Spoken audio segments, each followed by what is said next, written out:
Doctor Shahida وزارت صاحبہ، پچھلے 10 سال میں جن ممالک نے ڈیفالٹ کیا ہے اس میں یوکرین ہے، یونان ہے، وینزویلا، ارجنٹینا، ایکویڈور، لبنان، Zambia, سرینیم، Sri Lanka, Russia, Ghana.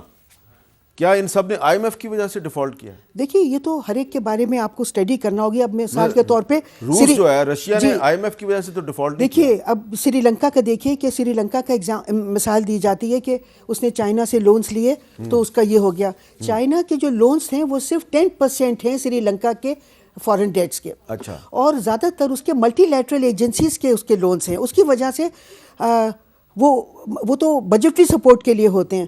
تو اس کے بعد جب وہ کوئی ملک ذرا سا بھی لون لیتا ہے ڈیولپمنٹ کے لیے، جیسے سری لنکا نے لیا، تو چونکہ پہلے سے اتنا اس کو قرضوں میں جکڑ دیا گیا ہوتا ہے کہ اگر وہ ذرا سے بھی اب کوئی قرضہ لیتا ہے اپنے ڈیولپمنٹ کے لیے تو وہ ڈیفالٹ ہونے جل لگتا ہے. اچھا میں ذرا یہ مکمل کر لوں کہ آئی ایم ایف کے پاس ایک تو جیسا کہ میں نے کہا کہ ہم نے یہ اسٹڈی کی ہے اور ہمارے کولیگس نے کہا ہے کہ اگر ہماری معیشت میں اب بالکل گنجائش نہیں ہے کہ آپ مزید ٹیکسز لگائیں، ان کو جمع کریں اور اس سے ڈیٹ سروسنگ کریں، کیونکہ ملک کی معیشت اب اس کا نہیں ہے. دوسری بات جو بہت سخت نقصان ہوگا آئی ایم ایف کے پاس جانے کا، وہ دیکھیے اس وقت تمام معیشتیں اپنے آپ کو ڈوبنے سے بچا رہی ہیں.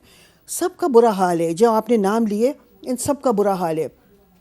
مگر مسئلہ یہ ہے کہ جو ملک آئی ایم ایف کے پاس نہیں گئے ہیں ان کے پاس آپشنس ہیں. جس طرح کے میں نے آپشنس اس کتاب میں دیے اس طرح کے اور بھی آپشنس ہیں.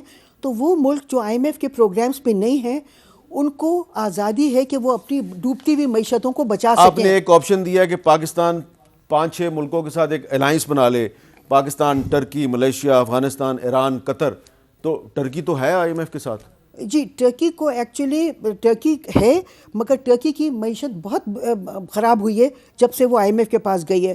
ارجنٹینا کا آپ دیکھیے، ارجنٹینا ایک بہت خوشحال ملک تھا. یہاں کے ایوریج جو پر کیپیٹا انکم تھی وہ $7,500 وغیرہ تھی. اس کے بعد آئی ایم ایف کے پاس ارجنٹینا گیا اور اس کے جانے کے بعد کئی پروگرامز کے بعد ان کی per capita income $700 some thing رہ گئی. اچھا. تو میں آپ کو یہ بتانا چاہ رہی ہوں کہ آپ کو آئی ایم ایف کے پاس جانے سے بہت ملکوں میں تباہی آئی ہے. اور اگر آپ جائیں گے تو پھر ہمارے پاس جو آپشنس ہیں جو میں نے دیے ہیں یا جو اور آپشنس ہیں اپنی ڈوبتی ہوئی معیشتوں کو بچانے کے لیے، وہ آپشنس کلوز ہو جائیں گے. کیونکہ پھر یہ کہا جاتا ہے کہ آپ اب خود نہیں طے کر سکتے، اب آئی ایم ایف طے کرے گا. آپ کی جو آپشنس کی آلٹرنیٹیوز ہیں ان پہ آپ عمل نہیں کر سکتے. ٹھیک ہے. تو اس طرح سے آپ اپنی ڈوبتی ہوئی معیشت کو بچا نہیں سکیں گے. اور میں سمجھتی ہوں کہ یہ ایک نوآبادیاتی نظام کی طرف ترقی پذیر ممالک کو لے جایا جا رہا ہے کہ وہاں پہ جیسے جیسے یہ ڈیفالٹ کرتے جائیں گے ان کے جو پورٹس ہیں اور ان کے جو وہ ہیں ان کو آ کے ان کے انویسٹرز ان پہ قبضہ کرتے جائیں گے. اچھا ڈاکٹر زبیر صاحب، کوئی روڈ میپ ہم بنا سکتے ہیں ایسا کہ پاکستان جو ہے اس کو ہم اس اکنامک کرائسس سے نکال سکیں؟ تو آئی ایم ایف کا جو پروگرام ہے، جو تھوڑے بہت میں نے اس کے وہ دیکھے ہیں، یہ ہمیں اپنے پیروں پر نہیں کھڑا کرنے دیں گے. یہ صرف اتنا کریں گے کہ ایک قرضہ لیں گے دوسرے کو دیں گے. فی الحال ہم نے جو سب سے پہلے کام کرنا ہے وہ یہ ہے کہ ہم نے وہ جسے ہم اکنامکس میں کہتے ہیں فسکل سپیس، ہم نے ایک بجٹ میں ایک جگہ بنانی ہے جس کے ذریعے ہم وہ ریفارمز لا سکیں جو ہماری کمپیٹیٹیونیس کو بہتر کرے، جو غلط ٹیکس لگے ہوئے ہیں جو اس معیشت کو جن کا گلا دبا رہی ہے وہ ختم کر سکیں. اور ہم پھر ایک ایسے انسینٹیو سٹرکچر لے آئیں کہ ہماری انڈسٹریلائزیشن اور ایکسپورٹ اورینٹڈ وہ شروع ہو. فسکل سپیس کریٹ کرنے کے لیے سب سے پہلے جو لازمی چیز ہے کہ ہم نے اپنی مانیٹری پالیسی کو ڈائریکٹ مانیٹری کنٹرولز میں لانا ہے.